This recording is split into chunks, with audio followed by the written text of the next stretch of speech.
Today we're going to talk about the heart and the circulatory system. But before we get into key details, let's take a look at a couple important facts. First of all, your heart is approximately the same shape and size as your fist. Your heart has 4 main chambers or compartments, 2 on the right, 2 on the left, or you can think of this as 2 on the top, 2 on the bottom. For the average adult, your heart will beat 72 times per minute. If you're in excellent physical shape, your heart may beat a little bit less than that as your resting heart rate. If you need to work on your aerobic fitness, your resting heart rate may be slightly higher. But regardless of your resting heart rate, the human heart can beat as fast as 220 times per minute. The human heart runs off of an electrical charge. So if you think of all the TV medical dramas that you love watching, you'll know that if someone has their heart stop, that they'll send an electrical charge through by using those electrified paddles. And finally, your heart is part of what is known as the autonomic system. This means that you don't have to physically think about making your heart beat every single time it needs to beat. Your brain does this automatically, and if it needs to increase your heart rate, that increase will be automatic. If it needs to decrease your heart rate, that decrease will be automatic as well. Your heart is basically a pump, and its sole job is to pump blood around your body. In order to get it around your body, your heart can use 2 key pathways. These are your arteries and also your veins. Arteries take blood away from your heart. Veins bring blood back to your heart. Human beings have different types of blood. We know these can be A, type B, type AB, or type O. And each of these blood types actually has a positive or a negative. So some people might be A positive, some people might be O negative. Your blood is also approximately 45% cells, or this is actual mass, and then 55% plasma. And plasma is mainly water. This is one of the main reasons it's important for you to stay hydrated, because keeping your blood liquid enough for your heart to easily pump it is important. If you get dehydrated, your heart will start to work a little bit harder to pump that thicker blood around your body.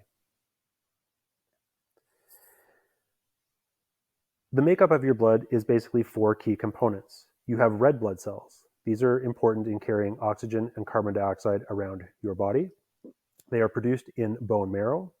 They are living, but a key interesting point here is they actually do not have a nucleus, because once they start moving around your body, they know exactly what they need to do. And they have a lifespan of about 90 to 120 days, which basically means between 3 and 4 times per year, all of the blood in your body is being replaced. You also have white blood cells, and these act like guardians for your body.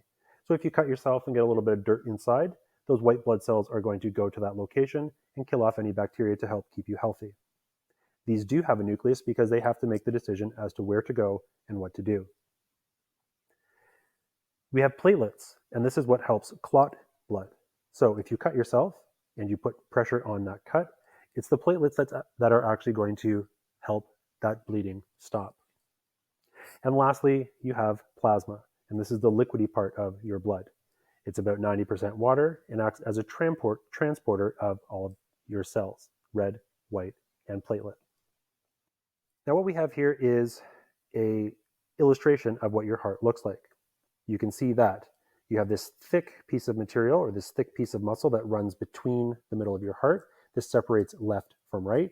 And what you have on each side is a compartment on the top.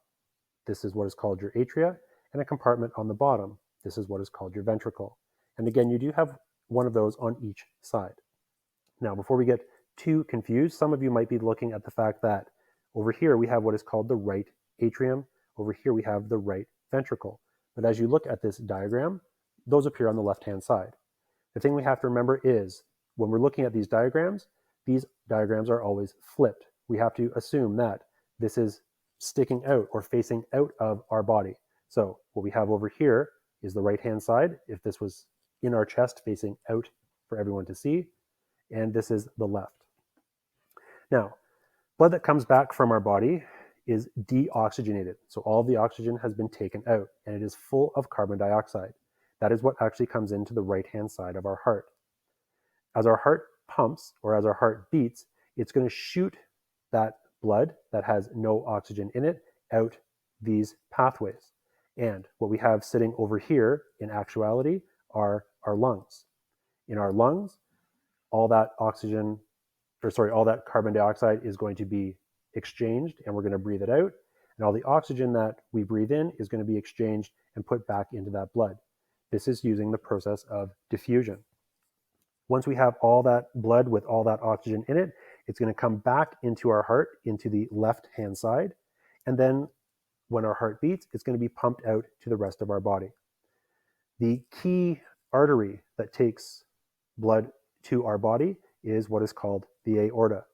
And it kind of comes up like a loop and loops itself back down behind.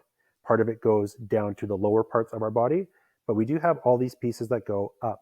The reason for that is the thing in our body that requires the most amount of blood is our brain. So we have to make sure that we have lots of blood supply there.